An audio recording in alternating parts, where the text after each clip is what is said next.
لا حول ولا قوة إلا بالله العلي العظيم حسبنا الله ونعم الوكيل نعم المولى ونعم النصير أعوذ بالله من الشيطان الرجيم بسم الله الرحمن الرحيم الحمد لله رب العالمين بار الخلائق أجمعين ثم الصلاة والسلام على حبيبه ونبيه وحافظ سره ومبلغ رسالاته سیدنا و مولانا ابی القاسم محمد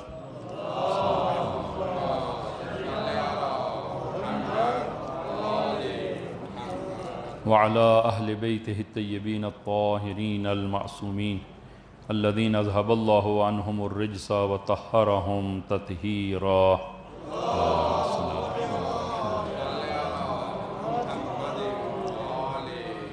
اللهم صل على محمد وآل محمد اللهم كل وليك الحجة ابن الحسن صلواتك عليه وعلى آبائه في هذه الساعة وفي كل ساعة وليا وحافظا وقائدا وناصرا ودليلا وعينا حتى تسكنه أرضك طوعا وتمتعه فيها طويلا بحق محمد وآلہ الطاہرین اما بعد اوصیکم ونفسی بتقوی اللہ عزیزان خطبہ اول میں اپنے آپ کو اور آپ عزیزان کو تقوی الہی کی وصیت کرتا ہوں کہ انشاءاللہ خداوند عالم یہ تقوی ہم سب کو عنایت فرمائے۔ ماہ محرم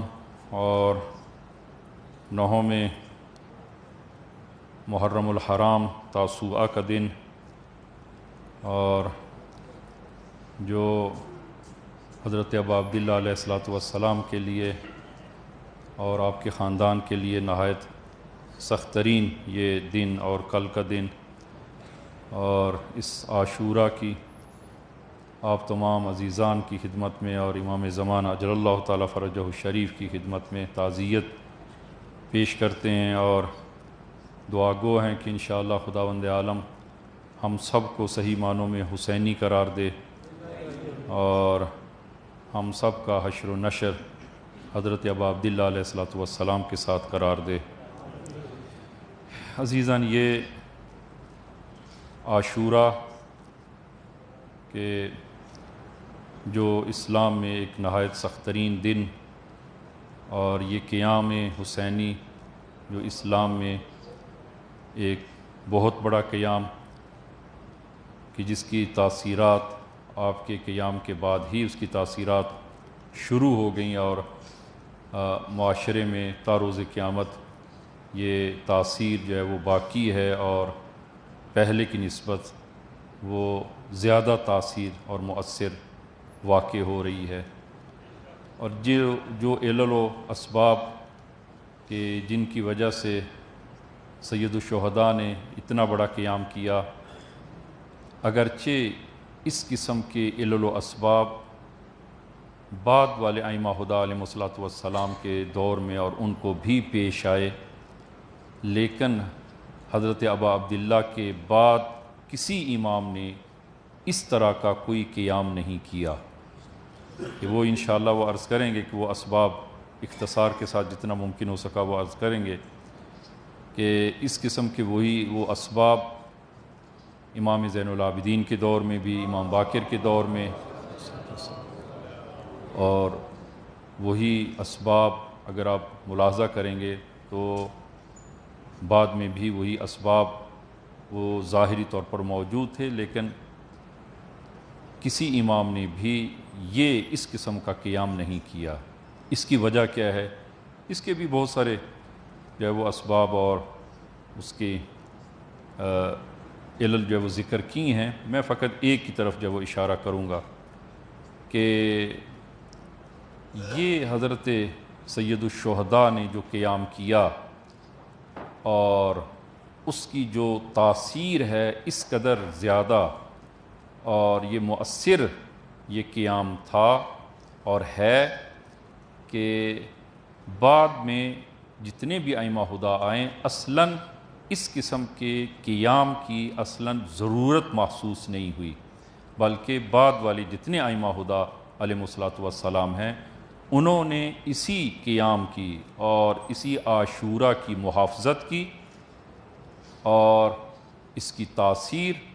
وہ تا روز قیامت باقی اور جاری و ساری ہے۔ لہٰذا ائمہ ہدیٰ نے وہ اس عاشورہ کی نگہداشت کی، اس کی حفاظت کی، اور اس قیام کو لوگوں تک پہنچایا، اور اس کی تاثیرات جو ہے وہ معاشرے میں وہ ملاحظہ کریں گے کہ فوری طور پر جو اس کے بعد تاثیرات اس کی جو ہوئی ہیں، تو آپ ملاحظہ کریں کہ اس قیام حسینی کی، اس قیام کی بنا پر ہی واقع حرہ جو پیش آیا وہ اسی سے الہام لیا گیا، اور واقع کربلا سے تاثیر لی۔ پھر آپ دیکھیں کہ قیام جو البتہ اگرچہ ان میں سے بعض قیام ایسے ہیں کہ جو خود اپنے منافع کی غرض سے انہوں نے وہ قیام کیے ہیں، جیسے عبداللہ ابن زبیر نے جو قیام کیا مکہ میں اور وہاں پر اپنی حکومت قائم کی، تو وہ بھی اسی نعرے کو لے کر اس نے وہ قیام کیا، اگرچہ اس کے اہداف جو ہیں وہ اور تھے، فقط جو ہے وہ اس نے اس قیام کو لوگوں کی حمایت لینے کے لیے اور لوگوں کو اپنا ہمراہی کرنے کے لیے اس نے یہ قیام کیا، لیکن اسی قیام کو بہانہ بنایا اس نے۔ اسی طرح قیام مختار ہے، اسی طرح توابین کا قیام ہے۔ تو جتنی یہ نہضتیں وہ پیش آئی ہیں اور نہضتیں ایجاد ہوئی ہیں، تو وہ حضرت ابا عبداللہ علیہ الصلوۃ والسلام کے اس قیام اور عاشورہ کے سبب ہیں کہ بعد میں معاشرے میں یہ قیام شروع ہو گئے، اور یہ قیام باقی ہیں اور جاری ہیں اور جاری رہیں گے۔ اس قیام حسینی کے علل و اسباب کیا ہیں کہ محققین نے، مسلمان غیر مسلم، انہوں نے وہ اپنی اپنی قیاس آرائیاں کی ہیں کہ حضرت ابا عبداللہ علیہ الصلوۃ والسلام نے یہ اتنا بڑا قیام کیوں کیا، اس کے اسباب کیا تھے، لیکن ہم ان کی طرف نہیں جاتے، بلکہ بہترین تفسیر کہ جو اس قیام کی ہو سکتی ہے وہ خود حضرت ابا عبداللہ علیہ الصلوۃ والسلام کی کلمات ہیں، اور ان کے وہ خطوط ہیں کہ جو آپ نے لکھے ہیں، اور ان کی وہ جو آپ نے مختلف جگہوں پر جو آپ نے تقاریر کی ہیں اور لوگوں کو آگاہ کیا ہے، تو خود جو حضرت ابا عبداللہ علیہ الصلوۃ والسلام نے اپنے قیام کی جو علل و اسباب بیان کیے ہیں کہ معاشرے میں یہ چیزیں پیدا ہو چکی ہیں اور یہ میرا قیام انہی چیزوں کے لیے ہے، تو بہترین تفسیر، سب سے بہتر تفسیر جو ہے وہی ہوگی کہ جو خود حضرت ابا عبداللہ کی زبان مبارک سے وہ تفسیر ہوئی ہے اور وہ علل و اسباب کو ذکر کیا گیا ہے۔ عزیزاً، مدینے سے جب آپ نکلتے ہیں اس وقت بھی آپ نے وہ کلام کی، کوفہ اور بصرہ میں جو آپ نے خط لکھے، بصرہ کے جو 5 اہم افراد تھے ان کے نام جو خط لکھے اس کو آپ ملاحظہ کریں، اور اہل کوفہ کے نام جو آپ نے خط لکھا ہے اس میں آپ ملاحظہ کریں کہ آپ نے وہاں پر اپنے قیام کے علل و اسباب کو ذکر کیا ہے کہ اہل بصرہ کے نام آپ نے خط لکھا، اور اس میں آپ نے فرمایا کہ وَأَنَا أَدْعُوكُمْ إِلَىٰ كِتَابِ اللَّهِ وَسُنَّةِ نَبِيِّهِ، میں تم لوگوں کو کتاب الہی اور سنت رسول خدا کی دعوت دیتا ہوں۔ فَإِنَّ السُّنَّةَ قَدْ أُمِيتَتْ وَالْبِدْعَةَ أُحْيِيَتْ، سنت کو ختم کر دیا گیا ہے اور بدعات کو زندہ کیا جا رہا ہے۔ اور پھر فرمایا کہ فَإِن تَسْمَعُوا قَوْلِي أَهْدِكُمْ إِلَىٰ سَبِيلِ الرَّشَادِ، اگر تم میری بات مانو گے اور میری اطاعت کرو گے تو میں تمہیں ہدایت کی طرف لے کے جاؤں گا۔ لہذا میرے قیام کی غرض اور مقصد اور میرے قیام کی علت وہ احیاء سنت ہے، سنت کو زندہ کرنا ہے، اور بدعات جو معاشرے میں پیدا کی جا چکی ہیں ان بدعات کو ختم کرنا ہے، اور وہ بدعات کے اور وہ جہالت کہ امام صادق صلوات اللہ وسلام علیہ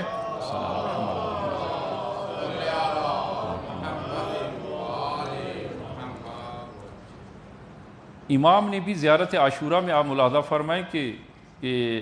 حضرت ابا عبداللہ کے قیام کی علت کو وہاں پر امام صادق نے بھی ذکر کیا۔ امام نے قیام کیوں کیا؟ لِيَسْتَنْقِذَ عِبَادَكَ مِنَ الْجَهَالَةِ وحیرت الضلالہ، کہ حضرت ابا عبداللہ نے جو قیام کیا ہے تاکہ لوگوں کو جہالت سے نجات دیں اور نگران ضلالت اور حیرت و ضلالت سے لوگوں کو نجات دیں۔ لیستنقذ، استنقاذ یعنی کسی جو شخص ڈوب رہا ہے اس کو نجات دینا، لیستنقذ، خداوند عالم کے بندگان الہی کو وہ گمراہی، جہالت اور ضلالت سے نجات دینا ہے، یعنی معاشرہ وہ گمراہی اور ضلالت و حیرت میں مبتلا ہو چکا ہے، اور وہی جہالت اولا جو قبل از اسلام جو جہالت تھی وہ جہالت دوبارہ لوٹ آئی ہے اور اس کو معاشرے میں دوبارہ وہ رائج کر دیا گیا ہے۔ اور میرا یہ قیام سنت رسول خدا کو، اور وہ عرض کریں گے کہ وہ سنت رسول خدا کیا ہے، اس سنت کا احیاء ہے اور اماطہ بدعت اور بدعت کا ختم کرنا ہے۔ لہذا اگر حالات اگر ایسے پیش آ جائیں تو انسان کا وظیفہ کیا بنتا ہے، اور خصوصاً امام کا وظیفہ کیا ہے کہ رسول گرامی اسلام فرماتے ہیں کہ اذا ظاہرت البدع فی امتی، جب میری امت میں بدعتیں ظاہر ہو جائیں، فلیظہر العالم علمہ، پس عالم پر لازم ہے کہ وہ اپنے علم کا اظہار کرے، ان بدعات کے خلاف قیام کرے اور ان بدعات کے خلاف آواز اٹھائے اور عملی اقدام کرے ان بدعات کے خلاف، کہ عالم پر لازم ہے اپنے علم کا اظہار کرے۔ فمن یفعل فعلیہ لعنت اللہ، اور اگر کوئی ایسا نہیں کرتا تو خدا کی لعنت ہو اس شخص پر کہ جو بدعات کو دیکھے اور اس کے خلاف قیام نہ کرے۔ حضرت ابا عبداللہ علیہ السلام جب بدعات کو دیکھا کہ معاشرے میں دوبارہ ان بدعات کو اور اسی جہالت اولا قبل از اسلام کی جہالت کو دوبارہ وہ لوٹا دیا جا رہا ہے، امام کا وظیفہ ہے وہ اظہار کریں اپنے علم کا، اس کے خلاف قیام کریں۔ اور بدعت یعنی کہ ایک کام جو سنت کے مقابل میں جو ہے وہ بدعت، کہ جو کام دین میں نہیں ہے اس کو دین میں داخل کیا جائے،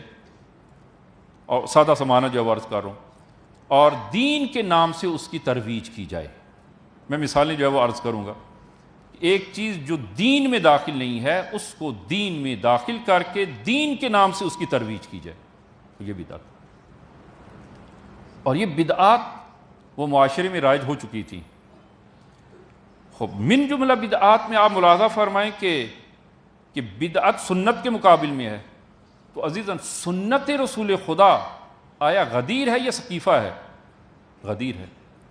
اور غدیر کی جگہ سقیفے کو لے کے آگے، اس سے بڑی بدعت کیا ہو سکتی ہے؟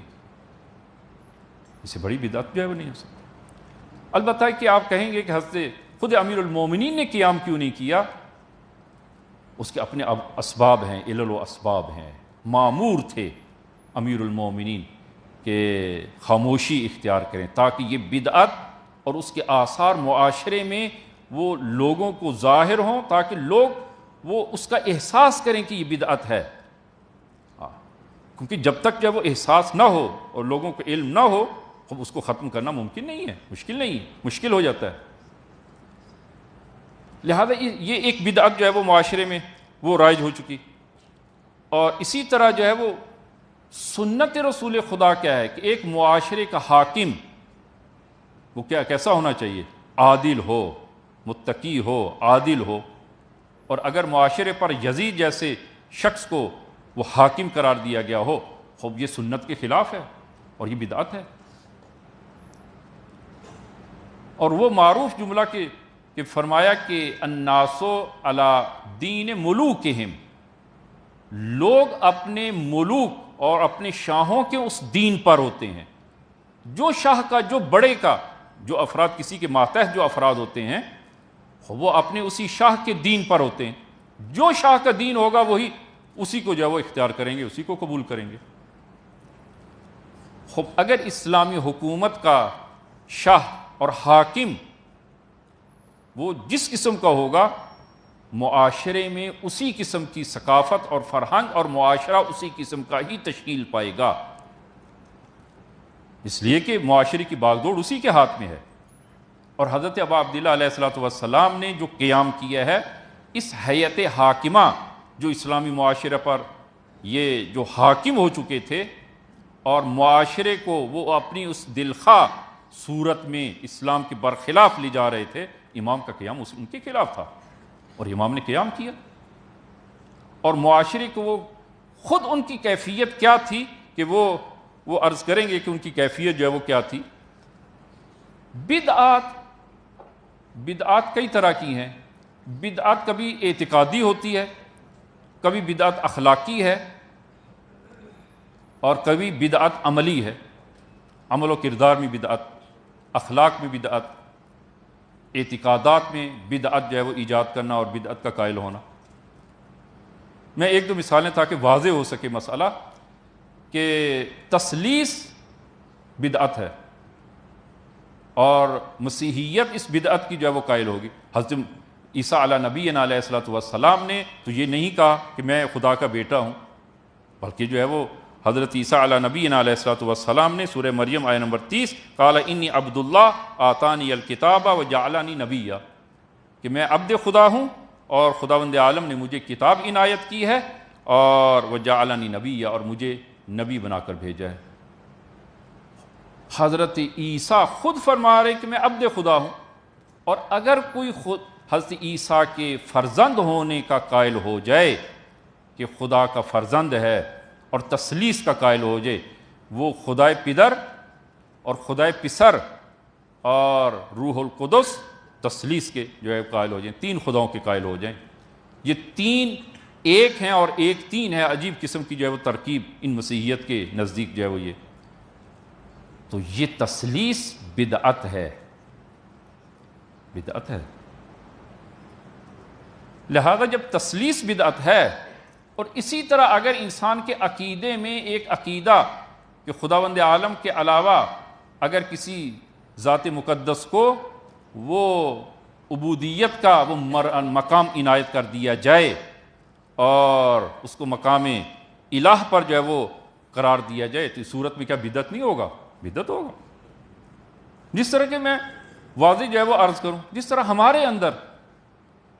بعض لوگوں کا جو عقیدہ ہے، باقاعدہ عقیدہ ہے، وہ لوگ اسی کے جو معتقد ہیں، اور ان کے اشعار میں اور ان کی کلام میں آپ ملاحظہ کریں کہ وہ مجھے پورا شعر یاد نہیں ہے کہ بشر کے لبادے میں معبود ہے یہ، بشر کے لبادے میں معبود یہ ہے، امیر المومنین کے بارے میں جو ہے وہ قصیدوں میں اور دیگر جو ہے وہ اشعار میں، کہ بشر کے لبادے میں معبود ہے،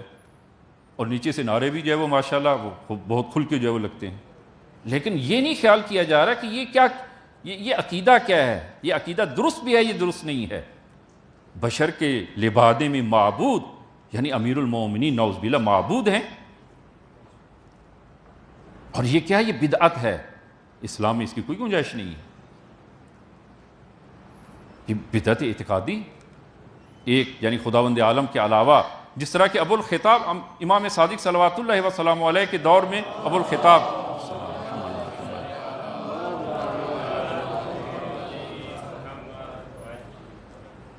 وہ چند صبا امام کی خدمت میں رہا، بعد میں گمراہ ہوا، اور پھر اس نے دعویٰ کر دیا کہ امام صادق نعوذ باللہ خدا ہیں اور میں ان کی طرف سے نبی ہوں۔ یہ امام صادق کی خدائی کا اس نے دعویٰ کر دیا، اور یہ بدعت ہے، اور اسلام میں اس کی کوئی گنجائش نہیں ہے۔ بدعات اعتقادی کہ معاشرے میں وہ اعتقادی لحاظ سے بدعات جو ہے وہ رائج اور نافذ کر دی جائیں، اور یہ رسول خدا کے بعد یہ بدعات معاشرے میں اعتقادی لحاظ سے بھی بہت ساری بدعات کو رائج کر دیا گیا، اور اسی طرح اخلاقی بدعت، بدعت اخلاقی جیسے رہبانیت کہ سورہ حدید آیہ نمبر 27 رہبانیتاً ابتدعوها ما كتبناها علیہم، کہ ان مسیحیوں نے وہ اپنے سلیقے سے وہ بعض اعمال کو انہوں نے انجام دینا شروع کیا اور رہبانیت کے قائل ہو گئے، اور خداوند عالم فرماتا ہے ہم نے ان کے لیے رہبانیت کو قرار نہیں دیا، کہ مسیحیت میں یہ ہے نا کہ ان کے وہ بڑے وہ پاپ وغیرہ وہ شادی نہیں کرتے اور گوشہ نشینی اختیار کرتے ہیں اور دنیا اور مافیہا سے بالکل الگ تھلگ جو ہے وہ ایک زندگی، رہبانیت، اسلام میں رہبانیت نہیں ہے، اور یہ بدعت ہے، اور اس قسم کی بدعات ہم مسلمانوں کے اندر بھی رائج ہیں، رائج ہیں۔ رہبانیت کی شکل میں، نام اس کو اور دیا جاتا ہے لیکن رہبانیت کی شکل میں موجود ہے، رائج ہے، اور یہ بدعت ہے۔ تو اس قسم کی بدعات وہ اعتقادی لحاظ سے ہو، اخلاقی لحاظ سے ہو، یہ بدعات جو ہیں وہ اسلام میں وہ رائج کی جا چکی تھی۔ اچھا، یہ جو میں نے عرض کیا کہ جو اس وقت ہیئت حاکمہ، جو اس معاشرے پر جو حاکم تھے، ان کی کیفیت کیا تھی، ان کی حالت کیا تھی؟ میں اپنی طرف سے عرض نہیں کرتا ہوں، جناب احمد ابن حنبل کہ جو ہے وہ جو رئیس مذہب حنبلی ہیں، اور وہابی اکثر جو ہے وہ اپنی روایات کو، احادیث کو جو ہے وہ انہی سے لیتے ہیں، جناب احمد ابن حنبل سے جو ہے وہ لیتے ہیں اپنے عقائد کو اور دیگر جو ہے وہ اعتقادات کو۔ تو جناب احمد ابن حنبل کے فرزند، ان کے بیٹے نے اپنے باپ احمد ابن حنبل سے جو وہ پوچھا کہ کیا یزید پر لعن جائز ہے؟ یزید پر لعن جائز ہے، لعنت کرنا جائز ہے؟ تو انہوں نے کہا کہ یزید پر لعن نہ فقط جائز بلکہ لازم ہے، ضروری ہے۔ اور پھر انہوں نے آیت کی تلاوت کی، سورہ محمد آیت نمبر 22، فَهَلْ عَصَيْتُمْ إِن تَوَلَّيْتُمْ أَن تُفْسِدُوا فِي الْأَرْضِ وَتُقَطِّعُوا أَرْحَامَكُمْ أُولَٰئِكَ الَّذِينَ لَعَنَهُمُ اللَّهُ، کہ فرمایا، آیت میں ارشاد ہوتا ہے کہ اگر یہ حکومت اور اقتدار تمہیں مل جائے، ان لوگوں کو اگر جو حکومت و اقتدار مل جائے تو یہ فساد فی الارض جو ہے وہ کریں گے، اور ان سے یہی توقع ہے کہ وہ فساد فی الارض کریں۔ فرمایا کہ یہ وہ لوگ ہیں کہ جن پر خدا نے لعنت کی ہے۔ اور جناب احمد ابن حنبل جو ہے وہ کہتے ہیں یزید سے بڑا کون ہے کہ جس نے فساد فی الارض نہ کیا ہو، لہذا اس آیت کے مطابق اس پر لعن کرنا لازم اور ضروری ہے۔ اور خود بنی امیہ کے اسلام اور عقیدے کے لحاظ سے آپ ملاحظہ کریں کہ جناب نحل البلاغہ جناب مرحوم خوئی اور اسی طرح دیگر جو ہے وہ نہج البلاغہ میں اور تفاسیر میں وہ ذکر ہوا ہے، اور انہوں نے اس واقعے کو وہ بیان کیا ہے کہ السقیفہ و فدق، اور اسی طرح دیگر جو ہے وہ کتب میں وہ اس کو ذکر کیا ہے۔ بنی امیہ کے ایک بڑے سردار نے، نام نہیں لیتا ہوں، بڑے سردار جو ہے وہ ان میں، جب بنی امیہ کی حکومت و خلافت جو ہے وہ جب قائم ہوئی تو گھر میں تمام بنی امیہ نے اکٹھ کیا اور ایک مجلس اور جلسہ انہوں نے تشکیل دیا، اور ان کا بڑا جو ہے وہ اس نے نابینا ہو گیا تھا، آنکھوں سے اندھا ہو چکا تھا، تو اس نے وہ پوچھا کہ اس اجتماع میں بنی ہاشم میں سے تو کوئی نہیں ہے، سب بنی امیہ کے ہیں؟ کہا ہاں سب بنی امیہ کے ہیں۔ تو اس نے کہا کہ مجھے قسم ہے اس کی جس کی میں قسم کھاتا ہوں، ہاں یہاں نام میں نے حذف کر دیا، مجھے قسم ہے اس کی جس کی میں قسم کھاتا ہوں کہ ما من عذاب ولا حساب ولا جنت ولا نار ولا بعث ولا قیامہ، نہ کوئی جنت ہے، نہ کوئی جہنم ہے، نہ کوئی حساب ہے، نہ کوئی کتاب ہے، کچھ نہیں ہے، کچھ نہیں۔ وہ شخص جس کا عقیدہ یہی ہے، نہ جنت ہے، نہ جہنم ہے، نہ حساب ہے، نہ کچھ ہے، خوب وہ دین کا انکار کر رہا ہے، اس نے دین کو قبول نہیں کیا۔ ممکن ہے ظاہری اسلام اس نے جو پڑھا ہے، ظاہری کلمہ جو پڑھا ہے، دین کو اس نے قبول نہیں کیا۔ اور خود یزید کے بارے میں کہ جب شہداء کو شام میں وارد کیا گیا، اسرا اور شہداء کو، تشت میں حضرت ابا عبداللہ علیہ الصلوۃ والسلام کا سر ہے، اور یہ نانجیب اس مادے فساد کو پیتا ہے اور باقی جو بچتا ہے اس تشت میں پھینکتا ہے، اور اس نے وہ اشعار پڑھے اور کہتا ہے کہ لاعبت بنو ہاشم بالملک فلا جاء نبی ولا وحی نزل، یہ تو بنی ہاشم نے ایک ڈھونگ رچایا تھا حکومت حاصل کرنے کے لیے، نہ کوئی وحی نازل ہوئی ہے، نہ کوئی نبی آیا ہے، کوئی نبی نہیں ہے، کوئی وحی نہیں ہے، صاف انکار، نبوت کا انکار، رسالت کا انکار، وحی کا انکار، قرآن کا انکار۔ جو حاکم یہ نظریات، آپ اس کو جو ہے وہ کون سا اسلام کہیں گے؟ اب جب یہ حاکم ہوں گے ایک اسلامی معاشرے پر، اور جنہوں نے وہ یہ انہی اشعار کے آگے جو ہے وہ کہ ہم نے جو ہے وہ کاش میرے وہ بدر اور احد کے وہ بزرگان آج زندہ ہوتے تو آج دیکھتے کہ میں نے ان کا بدلہ لے لیا ہے. تب یہ حاکم ہوں گے کہ جنہوں نے اسلام کو دل سے قبول کیا ہی نہیں ہے. اگر جب یہ حاکم ہوں گے تو اسلامی معاشرے کو کہاں لے کے جائیں گے؟ جب وہ جاہلیت اولا سے نکلے ہی نہیں ہیں اور اسی کو حق سمجھتے ہیں اور وحی و قرآن کا اصل انکار کرتے ہیں، وہ اسلامی معاشرے کو کہاں لے کے جائیں گے؟ اسی جاہلیت اولا میں، اسی جاہلیت میں دوبارہ لے کے جائیں گے. جب انس بن مالک سے ظاہراً یہ واقعہ بعد از کربلا ہے، شام میں جب اس سے کسی نے پوچھا کہ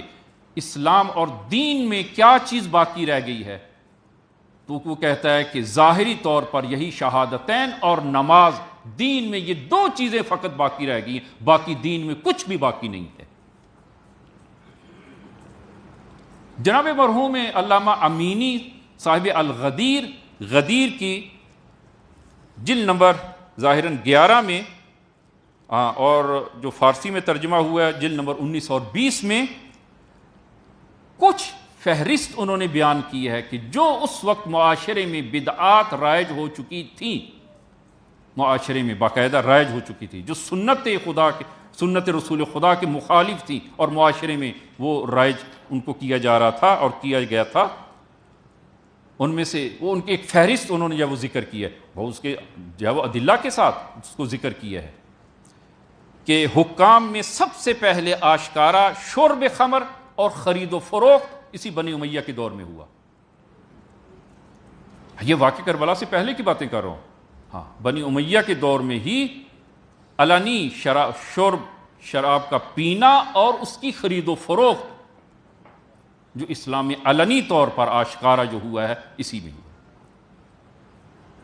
اور دوسرا، محیط اسلامی میں، اسلامی معاشرے میں فحشاء کا اشاعہ فحشاء کو وہ عام کیا گیا. لہذا مدینہ کے جو رسول خدا کے بعد بھی حافظان قرآن اور قاریان قرآن سے پر تھا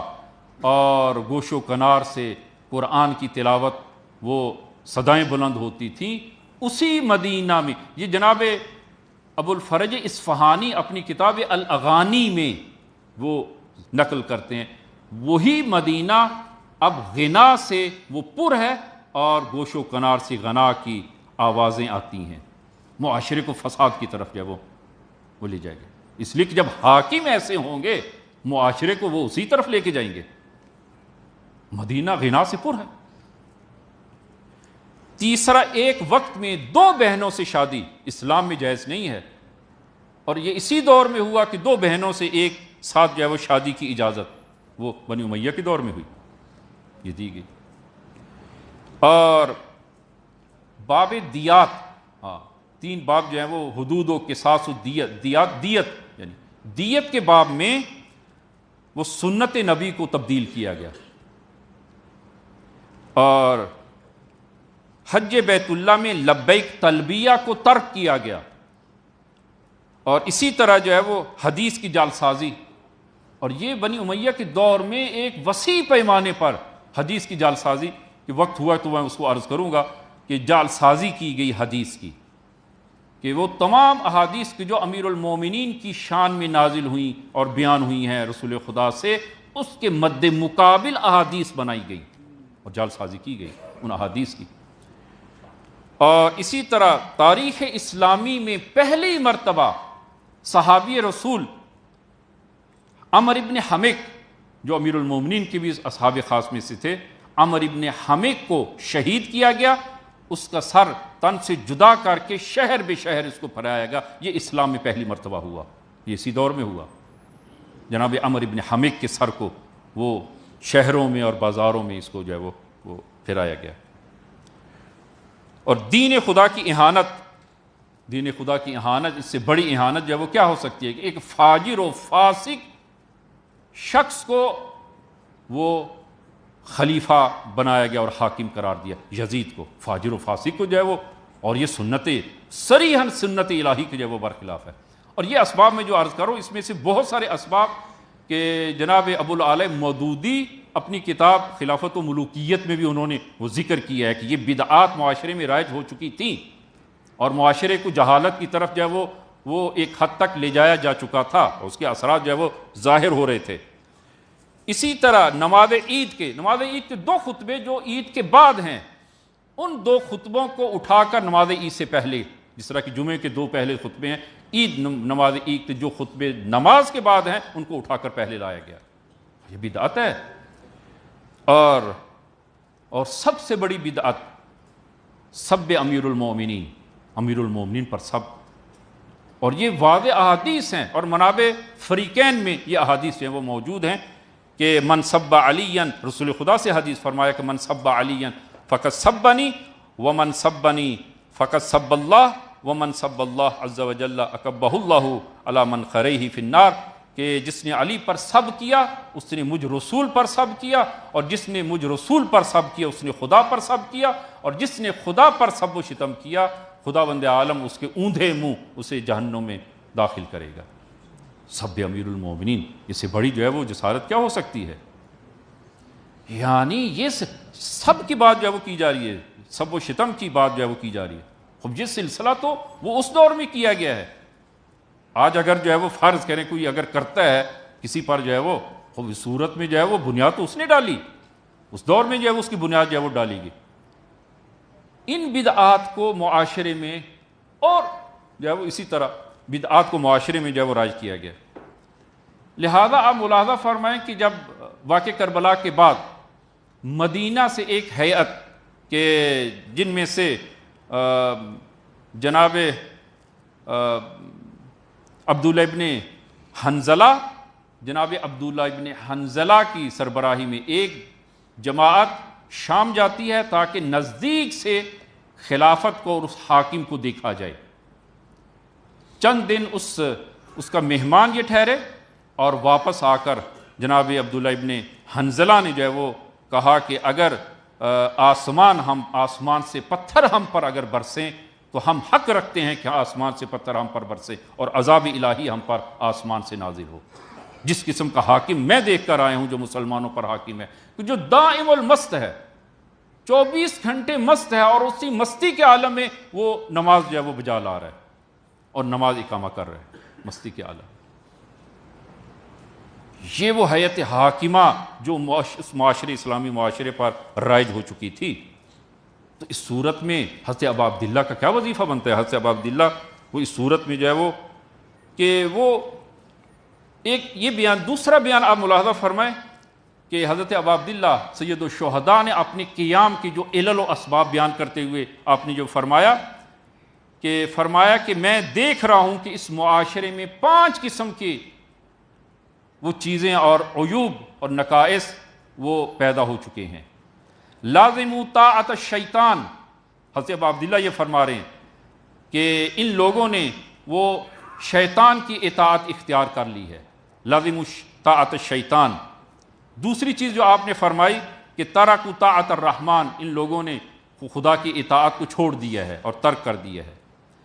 اور پھر جو ہے وہ فرمایا کہ وہ علنی فساد، علل اعلان فساد فی الارض کے مرتکب ہو رہے ہیں، اظہر الفساد، کہ ان لوگوں نے فساد کو معاشرے میں ظاہر کر دیا ہے۔ اور چوتھی چیز آپ نے فرمائی اطل الحدود، حدود الہی کو انہوں نے معطل کر دیا ہے۔ حدود الہی کو رائج وہ جاری نہیں کرتے، اس لیے کہ حدود الہی کو اگر جاری کریں تو سب سے پہلے انہی حاکمین پر حد الہی جاری ہوتی ہے، لہذا انہوں نے دین سے حدود کو نکال دیا، حدود کو معطل کر دیا ان لوگوں نے۔ واستأثروا بالفی، اور بیت المال میں دست درازی ان لوگوں نے کی اور اس کو اپنے باپ کا مال سمجھ کے انہوں نے اس مال وہ الہی کو اور اس بیت المال کو انہوں نے کھانا شروع کیا۔ اور پھر آخر میں امام فرماتے ہیں وَأَنَا أَحَقُّ مَنْ غَيَّرَهُ، سب سے زیادہ حقدار اور حق وہ سزاوار یہ ہے کہ میں ان نقصانات کو اور ان بدعات کو میں تبدیل کروں اور میں قیام کروں اور میں اقدام کروں ان کے خلاف، اور ان حدود الہی کو معاشرے میں وہ رائج کروں اور معاشرے میں جو بدعات رائج کی جا چکی ہے اور جو جہالت جو وہ رائج کی جا چکی ہے، انا احق من غیرہ، ان کو تبدیل کرنے کا سب سے زیادہ سزاوار وہ میں ہوں کہ میں اٹھوں اور ان کو تبدیل کروں۔ حضرت ابا عبداللہ نے وہ قیام کیا۔ عزیزان، یہ ذمہ داری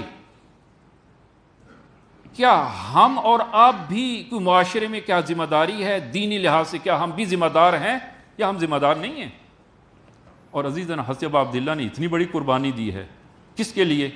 دین کے لیے۔ اگر ہم خلاصہ کریں تمام کا، دین کے لیے، وہی دین جو رسول گرامی اسلام لے کر آئے ہیں، اور وہی دین کہ جو انبیاء اپنے دور میں سلسلہ وار انبیاء مرحلہ بر مرحلہ وہی دین اسلام کو جو لے کے آئے ہیں، اور یہ دین کامل ہو جاتا ہے رسول گرامی اسلام پر۔ عزیزاً، اسی دین کے اقامے کے لیے، جس دین کو ختم کیا جا رہا ہے، اسی دین کے اقامے کے لیے اور اسی دین کے احیاء کے لیے حضرت ابا عبداللہ نے قیام کیا اور قربانی دی۔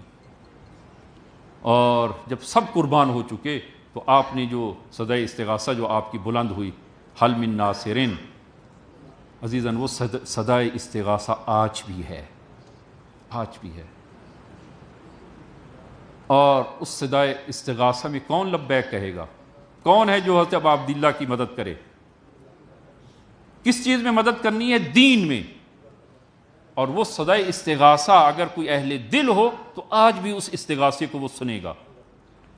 تو عزیزاً، ہم کیسے حضرت ابا عبداللہ کی مدد کریں؟ ہم عزادار ہیں حضرت ابا عبداللہ کے لیے، اور ان کے اس قیام اور ان پر جو ظلم ہوا ہے اس کے خلاف ہم اٹھے ہیں، تو ہم کیسے مدد کریں؟ کیسے مدد کریں؟ عزیزاً، حضرت ابا عبداللہ کی مدد جو آپ نے استغاثہ بلند کیا ہے، ان کی مدد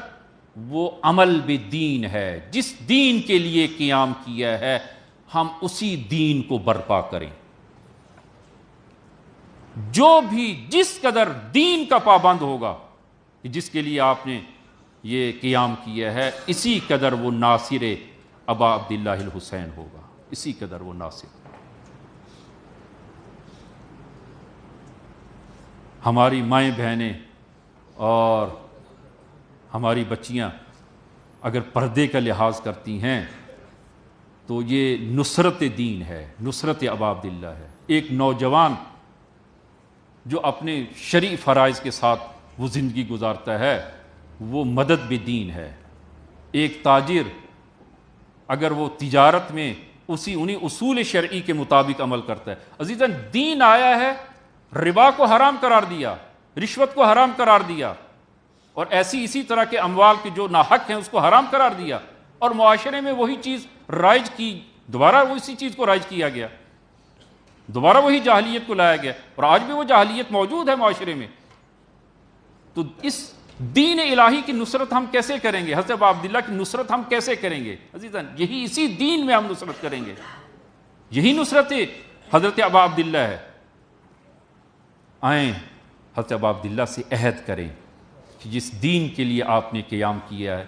ہم اس دین میں حضرت ابا عبداللہ کی نصرت اور مدد کریں، کہ انشاءاللہ خداوند عالم ہم سب کو توفیق کی عنایت فرمائے۔ بسم اللہ الرحمن الرحیم۔ قل هو اللہ احد اللہ الصمد لم یلد ولم یولد ولم یکن لہ کفوا احد۔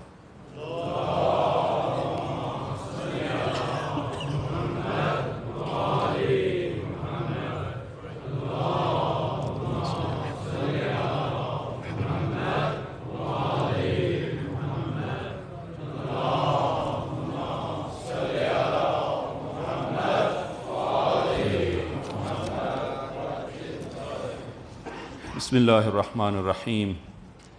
الحمد للہ رب العالمین، والصلاة والسلام علی محمد وآلہ الطیبین الطاہرین المعصومین۔ اللہم صل علی محمد المصطفیٰ، اللہم صل علی علی المرتضیٰ، اللہم صل علی فاطمة الزہراء، اللہم صل علی الحسن المجتبیٰ، اللہم صل علی الحسین شہید بکربلا، اللہم صل علی علی ابن الحسین، اللہم صل علی محمد ابن علی،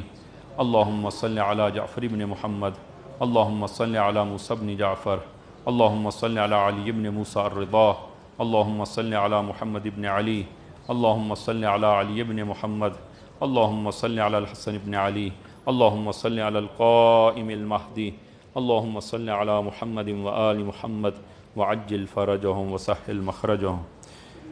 اوصیکم ونفسی بتقوی اللہ۔ عزیزان، خطبہ دوم میں بھی اپنے آپ کو اور آپ تمام عزیزان کو تقوی الہی کی وصیت کرتا ہوں کہ انشاءاللہ خداوند عالم یہ تقوی ہم سب کو عنایت فرمائے۔ میں فقط ایک جملہ جو ہے وہ اسی وہ بدعات کے حوالے سے اور رسول خدا کے بعد معاشرے میں جو تبدیلیاں لائی گئی ہیں، ایک جملہ فقط مزید جو ہے وہ عرض کروں کہ امام باقر علیہ السلام سے حدیث ہے،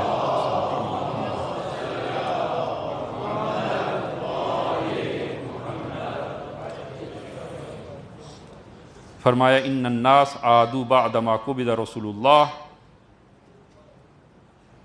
اہل الجاہلیہ، فرمایا کہ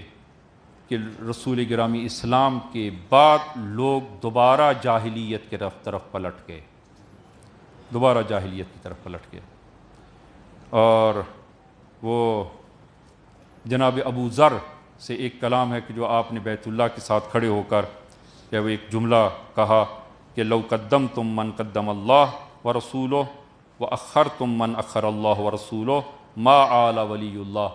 کہا کہ اگر خداوند عالم نے جس کو مقدم کیا تھا اسی کو تم مقدم کرتے، اور جس کو خدا نے مؤخر کیا تھا اس کو تم مؤخر کرتے، تو کبھی بھی ولی خدا وہ تنہا نہ رہتا۔ ولی خدا اگر تنہا رہے ہیں تو اس کی بڑی وجہ یہی ہے کہ خدا نے جس کو ایک حق جس کے لیے قرار دیا تھا، جب صاحب حق کو وہ حق نہ دیا گیا اور جن کا حق نہیں تھا، اور اس مقام پر جب وہ کوئی بیٹھ جائے، صورت میں حق جو ہے وہ اپنی جگہ پر نہیں رہا، اور جب حق اپنی جگہ پر نہیں رہے گا تو معاشرے میں یہ بدعات رائج ہوں گی، سنت کا اماطہ سنت وہاں پر معاشرے میں وہ پیش آئے گا۔ اور یہ حدیث اگر وہ منابع برادران اہل سنت میں نہ ہوتی تو شاید وہ جرت نہ کرتا اس کو پڑھنے کی، کہ صحیح بخاری میں جو حدیث ہے، صحیح بخاری باب نمبر 53 اور حدیث نمبر 2113 کہ رسول خدا فرماتے ہیں کہ قیامت کے دن میرے بعض اصحاب کو جہنم کی طرف لے کے جائیں گے، اور میں جب دیکھوں گا تو کہوں گا خدایا اصحابی اصحابی، خدایا یہ تو میرے اصحاب ہیں، یہ تو میرے اصحاب ہیں۔ تو ندا آئے گی اور حکم یہ ہوگا لا تدری ما احدثوا بعدک، کہ اے میرے حبیب آپ کو نہیں معلوم کہ آپ کے بعد ان لوگوں نے کیا کیا چیزیں ایجاد کی ہیں، اور کیا کیا وہ اسلامی معاشرے میں اور دین میں انہوں نے کیا کیا خرابیاں وہ ایجاد کی ہیں۔ معاشرے کو وہ بدل دیا گیا۔ حضرت عبداللہ نے انہی چیزوں کے خلاف جو ہے وہ قیام کیا، اور یہ قیام انشاءاللہ وہ ہمیشہ کے لیے جو ہے وہ جاری اور باقی ہے، اور جب تک حق جو ہے وہ اپنے مقام تک نہیں پہنچ جاتا اور صاحب حق کو حق نہیں ملتا، وہ لہذا آپ اسی بنا پر ملاحظہ کریں، اور ہمارے عقائد میں ہے کہ قیادت اور حق کے حکومت معصوم کو ہے، اور معصوم کے علاوہ جو بھی حکومت ہے غیر شرعی ہے، اور طول تاریخ نے تشیع نے وہ ان حکومتوں کو کبھی قبول نہیں کیا، اس لیے کہ وہ صاحب حق اپنے حق پر نہیں ہے۔ اور جب حکومت جو ہے وہ غیر شرعی ہوگی تو اس صورت میں وہ حاکمان جو غیر شرعی ہیں اور جو اپنے وہ مقام پہ نہیں بیٹھے اور ناحق بیٹھے ہیں، تو اس صورت میں وہ معاشرے کو، جب وہ دین کو نہیں سمجھتے، لہذا وہ معاشرے کو ایک دینی معاشرہ کیسے تشکیل دیں گے، اور معاشرے میں وہ ان بدعات کو کیسے جو ہے وہ روکیں گے۔ کہ انشاءاللہ یہ حضرت ابا عبداللہ کے جو مقاصد ہیں اور جن کے لیے آپ نے قیام کیا ہے، کہ خداوند اعلیٰ ہم سب کو توفیق دے کہ ہم حسینی جو آج آپ کے غم میں بیٹھے ہیں وہ ان کا ہم وہ احیاء کر سکیں۔ ایک دو نکات آپ عزیزان کی خدمت میں نہایت اختصار کے ساتھ جو ہے وہ عرض کر دیں کہ اعمال جو ہیں وہ البتہ اب وقت نہیں رہا کہ میں ان اعمال کی طرف اشارہ کروں، کہ شب دوہم آج کی شب جو ہے وہ انشاءاللہ یہ وہ اعمال کچھ ہیں کہ 100 رکعت نماز ہے، کہ اگر کسی میں ہمت ہے تو وہ حتماً جو ہے وہ بجا لائے 100 رکعت نماز الحمد کے بعد، ہر رکعت میں الحمد کے بعد 3 مرتبہ سورہ توحید ہے، کہ کافی جو ہے وہ طولانی ہوگی، اور پھر جو ہے وہ نماز 100 رکعت پڑھنے کے بعد سبحان اللہ والحمد للہ ولا الہ الا اللہ واللہ اکبر ولا حول ولا قوۃ الا باللہ العلی العظیم، یہ 70 مرتبہ جو ہے وہ پڑھا جائے۔ اور ایک اور نماز جو ہے وہ 4 رکعت نماز ہے، جس میں ہر رکعت میں الحمد کے بعد 50 مرتبہ سورہ توحید ہے، کہ یہ ذرا آسان ہے۔ تو یہ نماز جو ہے وہ آج کی شب میں جو ہے وہ وارد ہوئی ہے، اور کثرت سے جو ہے وہ آج کی شب بھی اور کل کا دن بھی وہ صلوات ہے اور لعن ہے، کہ کثرت سے جو ہے وہ لعن بھی کیا جائے، اللہم العن قتلۃ الحسین علیہ السلام، کہ یہ لعن جو ہے وہ وارد ہوا ہے۔ اور اسی طرح کل کا دن روز عاشورہ، کہ دنیا کے عزیزان کسی کام میں مشغول نہ ہوں، کوئی کام دنیا کا انجام نہ دیں۔ اگر جو ہے وہ کوئی دکاندار ہے دکان نہ کھولے، اگر کوئی اور کاروبار ہے کاروبار نہ کرے، دنیا کے کسی کام میں مشغول نہ ہو۔ حتیٰ میں اپنے نوجوان وہ بیٹوں اور بیٹیوں سے بھی جو وہ عرض کروں گا کہ حتیٰ وہ اپنا نہ پڑھیں، مطالعہ نہ کریں، کہ بزرگان کی یہ سیرت رہی ہے۔ جناب مرحوم علامہ طباطبائی فرماتے ہیں، اور اسی طرح اور بزرگان، کہ نجف میں جتنا عرصہ مثلا فرض کریں 10 سال جو ہیں وہ گزارے ہیں، ان 10 سال میں فقط 10 چھٹیاں کی ہیں، 10 دن تعطیل کی ہے، اور وہ روز عاشورہ ہے۔ روز عاشورہ درس و بحث کو بھی تعطیل کیا ہے، اور اس دن غم میں بیٹھا جائے، حضرت ابا عبداللہ علیہ الصلوۃ والسلام کے غم میں نوحہ زاری کی جائے، اور حضرت ابا عبداللہ کا غم کیا جائے، اور ایک دوسرے کو تعزیت پیش کریں۔ کیسے تعزیت؟ کہ اعظم اللہ اجورنا بمصابنا بالحسین علیہ السلام وجعلنا وإیاکم من الطالبین بصارہ ما ولیہ الامام المہدی من آل محمد علیہ السلام، یعنی خداوند عالم حضرت ابا عبداللہ کے اس غم کی اجر کو ہمارے لیے زیادہ قرار دے، اور خداوند عالم وہ ہمیں امام زمان کے ہمراہ وہ ان ظالمین اور ان قاتلین سے بدلہ لینے کے لیے ہم سب کو حضرت امام زمان کا ہمراہی قرار دے، کہ ہم امام کے ساتھ مل کر اس ظلم کا ہم بدلہ لے سکیں۔ کہ یہ ایک دوسرے کو وہ تعزیت جو ہے وہ اس طرح پیش کی جائے، اور عزیزان ہر وہ عمل جو خوشی میں شمار ہوتا ہے اس کو انجام نہ دے۔ اور یہ بنی امیہ نے اس واقعہ کربلا کے بعد بہت ساری چیزیں وہ دین کے نام سے داخل کی گئیں۔ ابھی میں وہ آ رہا تھا تو مجھے وہ بچی نے ایک پوسٹ جو ہے وہ دکھائی، وہ میں عرض کرتا ہوں، وہ اس قسم کی پوسٹیں جو ہے وہ آگے شیئر نہ کریں، یہ دشمن کی سازش ہے، یہ بنی امیہ کی سنت ہے، ہماری نہیں ہے، اہل بیت کی نہیں ہے۔ وہ عرض کرتا ہوں میں یہ کہ بنی امیہ نے اس دن کو، روز عاشور کو، وہ خوشی کا دن قرار دیا۔ آپ زیارت عاشور میں جو ہے وہ آپ جس طرح پڑھتے ہیں کہ زیارت عاشورہ میں کہ اللہم ان ھذا یوم تبرکت بہ بنو امیہ، کہ خدایا یہ وہ دن ہے کہ جس کو بنی امیہ نے بابرکت قرار دیا ہے، لہذا اس دن کو وہ عید کے طور پر مناتے تھے۔ کیسے عید کے طور پر؟ ایک تو جو وہ اپنے گھر میں آذوقہ اکٹھا کرتے، کھانے پینے کی چیزیں گھر میں اکٹھی کرتے، اور اس کو آئندہ سال کے لیے برکت کا باعث قرار دیتے۔ آذوقہ اکٹھا کرتے، گھر میں آذوقہ اکٹھا نہ کریں۔ اور دوسرا وہ خوشی، عید جیسی خوشی، نئے کپڑے پہنتے، ناخن اتارتے، مونچھیں صاف کر وہ اس کو درست کرتے، نیا لباس پہنتے، اور اسی طرح جو ہے وہ دیگر مصافحہ، گلے ملتے، ایک دوسرے کے ساتھ مصافحہ اور گلے ملتے۔ لہذا روز عاشور وارد ہوا ہے مصافحہ نہ کریں، بنی امیہ کی اس سنت اور سیرت پہ عمل نہ کریں۔ جو کام بھی اس دن کے حوالے سے بنی امیہ نے کیا ہے اس کے برخلاف اہل بیت نے ذکر کیا ہے۔ گھر میں آذوقہ اکٹھا نہ کریں، ایک دوسرے کے ساتھ وہ اس طرح نہ ملیں کہ جو خوشی کا اظہار ہوتا ہے، لہذا فرمایا مصافحہ نہ کریں یوم عاشور، ایک دوسرے مصافحہ نہ کریں، اپنی آستین کو الٹ دیں، اپنے گریبان کو چاک کریں۔ جس طرح ایک غم زدہ انسان ہوتا ہے اس کو ظاہر کریں اپنے آپ میں کہ میں غم میں ہوں، روز عاشور۔ اور اسی طرح روز عاشور کے حوالے سے بہت ساری چیزیں حدیث کے نام سے اور رسول خدا کی طرف نسبت دی ہے اور اس کو داخل کیا گیا ہے۔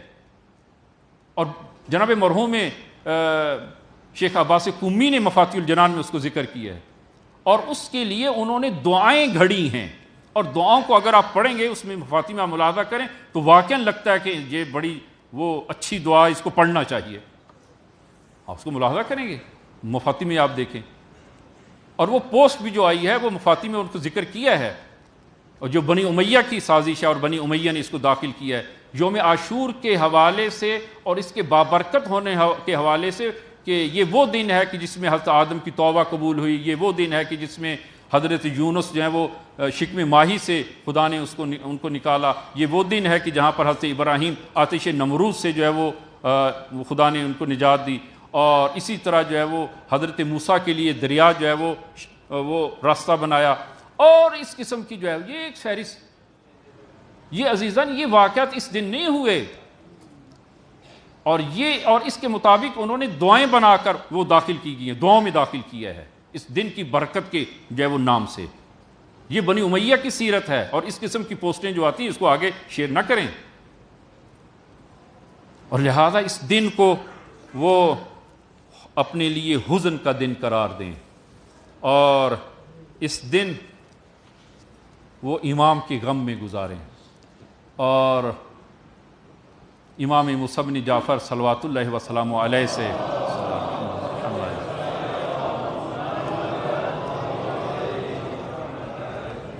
امام رضا فرماتے ہیں کہ جب محرم کا چاند چڑھتا تو میرے یعنی امام موسیٰ بن جعفر کے چہرے سے مسکراہٹ ختم ہو جاتی، اور جوں جوں عاشورہ کے قریب ہوتے اور آپ کی حالت اور زیادہ وہ غمناک ہو جاتی. اور 10ویں کا دن یعنی عاشورہ کا دن وہ میرے بابا کے لیے قیامت کا دن ہوتا. اور عزیزاً عیناً اسی طرح ہے جناب ایت اللہ وحید خراسانی حافظہ اللہ، وحید خراسانی فرماتے ہیں کہ کچھ اہل دل اور اہل معرفت وہ فرماتے ہیں کہ کچھ اعمال ایسے ہیں، البتہ انہوں نے ذکر نہیں کیا وہ کون سے اعمال ہیں، کچھ ریاضتیں اور اعمال ایسے ہیں اگر کوئی شخص ان اعمال کو بجا لائے اور اس میں ہمت ہو تو عاشورہ کو اس کے سامنے مجسم کرتے ہیں اور وہ عاشورہ کو اپنی آنکھوں سے دیکھ سکتا ہے. کچھ اعمال ایسے ہیں، لیکن عاشورہ میں بھی آخری 3 ساعات کسی میں دیکھنے کی ہمت نہیں ہے ان 3 ساعات کو دیکھ سکے. اور وہ 3 ساعات کون سی 3 ساعات ہیں کہ جب حضرت ابا عبداللہ وہ زین ذوالجناح سے زمین کربلا پر جب گرتے ہیں بلکہ گرائے جاتے ہیں، اس وقت سے لے کر اور کب تک کہ جب وَالشِّمْرُ جَالِسٌ عَلَى صَدْرِكَ، جب شمر وہ آپ کے سینے مبارک پر بیٹھا تھا. یہ 3 گھنٹے کا یہ سفر جو ہے فرمایا، کہتے ہیں کہ یہ 3 گھنٹے کسی میں دیکھنے کی ہمت نہیں ہے جو ان واقعات کو دیکھ سکے. اور عزیزاً یہ جناب علامہ امینی وہ فرماتے ہیں کہ عزیزاً 10 محرم کو امام زمان کی جانب سے صدقہ دیا کریں، اس لیے کہ امام زمان سب سے بڑے عزادار اور غم امام زمان پر ہے، اس لیے کہ یہ پوری کربلا اور آخری 3 گھنٹے بھی وہ امام زمان کی نگاہوں اور نظروں کے سامنے ہیں. لہذا فرمایا کہ 10 محرم کو اپنی امام زمان کی طرف سے صدقہ دیا کریں کہ امام سب سے زیادہ غمناک امام زمان ہے جو اس دن امام پر غم طاری ہوتا ہے. میں 1-2 جملے جو ہے وہ مجھ میں سکت نہیں ہے کہ میں وہ 1-2 جملے جو ہے وہ عرض کرتا ہوں، اور میں اپنی طرف سے عرض نہیں کرتا ہوں. وہی مرثیہ جو امام زمان نے اپنے جد کے لیے پڑھا ہے، زیارت ناہیہ کے چند جملے جو ہے وہ آپ عزیزان کی خدمت میں عرض کروں کہ فواقف یستریح، کہ جناب سید ابن طاؤوس جو ہے وہ نقل کرتے ہیں کہ جب سب شہید ہو گئے حضرت ابا عبداللہ خیام میں آئے، آپ نے وداع کیا، اور وداع کرنے کے بعد میدان میں آئے، جنگ کی، اور جب ایک گھڑی کے لیے آپ کھڑے ہوئے فوقف لیستریح ساعۃ قد ضعف عن القتال فبین هو واقف اذا اتاہ حجر. وہ فرماتے ہیں کہ ایک گھڑی کے لیے امام کھڑے ہوتے ہیں کہ ایک پتھر آتا ہے جو آپ کی پیشانی پہ لگتا ہے. حضرت ابا عبداللہ نے اپنا دامن اٹھایا تاکہ اس خون کو صاف کریں، سے شعبہ تیر، مسموم تیر، سے شعبہ تیر ہرملہ نے چلایا جو آپ کے قلب مبارک میں آ کے لگتا ہے۔ اور جب یہ تیر لگتا ہے آپ اس زین اسب پر قرار نہیں پاتے، زمین ارض کربلا پر آپ آتے ہیں۔ اور امام زمان کا مرثیہ اس کے بعد جو ہے وہ آپ ملاحظہ کریں کہ امام زمان جو فرماتے ہیں کہ اے میرے جد، فرمایا کہ ظالموں نے فَأَحْدَثُوا وَحَدَثُوا بِكَ مِنْ كُلِّ جِهَاتٍ، کہ ظالموں نے ہر طرف سے آپ کو گھیر لیا، وَلَمْ يَبْقَ لَكَ نَاصِرٌ، اور کوئی ناصر و مددگار آپ کے لیے باقی نہ رہا، تَذُبُّ عَنْ نِسْوَتِكَ وَأَوْلَادِكَ، فرماتے ہیں کہ امام زمان فرماتے ہیں کہ میرے جد اس وقت جب کوئی نہ رہا تو میرے جد نبی زادیوں کے اور بچوں کی طرف لوگ حملہ آور ہو رہے تھے، اور میرے جد وہ ان حملہ آوروں کو روک رہے تھے۔ تذب عن نسوتک و اولادک حتی نکسوک عن جوادک، یہاں تک کہ ان لوگوں نے آپ کو گھوڑے سے گرا دیا، فہویت الی الارض جریحا، زخموں سے چور ہو کر حضرت ابا عبداللہ زمین کربلا پر آئے۔ اور ایک جملہ امام زمان نے سخت جملہ کہا، اور یہ جملہ آپ کو مقتل میں کہیں پر نہیں ملے گا۔ امام زمان فرماتے ہیں تَتَعُكَ الْخُيُولُ بِحَوَافِرِهَا، کہ آپ ابھی زندہ تھے اور زمین کربلا پر جب آتے ہیں گھوڑوں نے اپنی ٹاپوں تلے آپ کو رون دیا۔ دو شہداء ایسے ہیں کہ ابھی زندہ تھے کہ پامال ہوئے، ایک حضرت قاسم ابھی زندہ تھے اور پامال ہوئے، اور دوسرے حضرت ابا عبداللہ ہیں کہ ابھی حضرت ابا عبداللہ 2 مرتبہ پامال ہوئے ہیں۔ ایک مرتبہ پامال کہ جب آپ ذوالجناح سے گرائے جاتے ہیں اس وقت پامال کیا گیا، اور دوسرا جب حضرت ابا عبداللہ کو شہید کر دیا گیا اس وقت پامال کیا۔ تَعْتَعُكَ الْخُيُولُ بِحَوَافِرِهَا، کہ لشکر کے گھوڑوں نے اپنی سموں سے آپ کو پامال کر دیا۔ اور عزیزان آخری لمحات جب حضرت ابا عبداللہ کے تھے تو امام زمان نے جو اپنے جد کا مرثیہ پڑھا تو وَالشِّمْرُ جَالِسٌ عَلَى صَدْرِكَ، شمر آپ کے سینے مبارک پر بیٹھا تھا، مُولِخٌ سَيْفَهُ عَلَى نَهْرِكَ، جو اپنے خنجر کو آپ امام کی گردن پر رکھ کر پھیر رہا تھا۔ اور اگلا جملہ آپ امام فرماتے ہیں قَابِضٌ عَلَى شَيْبَتِكَ بِيَدِهِ، اس نجس نے امام کی ریش مبارک کو ایک ہاتھ میں لیا اور دوسرے ہاتھ سے اپنی ہندی اس خنجر سے امام کو ذبح کرنا شروع کیا۔ وَسَيَعْلَمُ الَّذِينَ ظَلَمُوا أَيَّ مُنْقَلَبٍ يَنْقَلِبُونَ، خدایا بحق زہرا بحق امام زمان، خدایا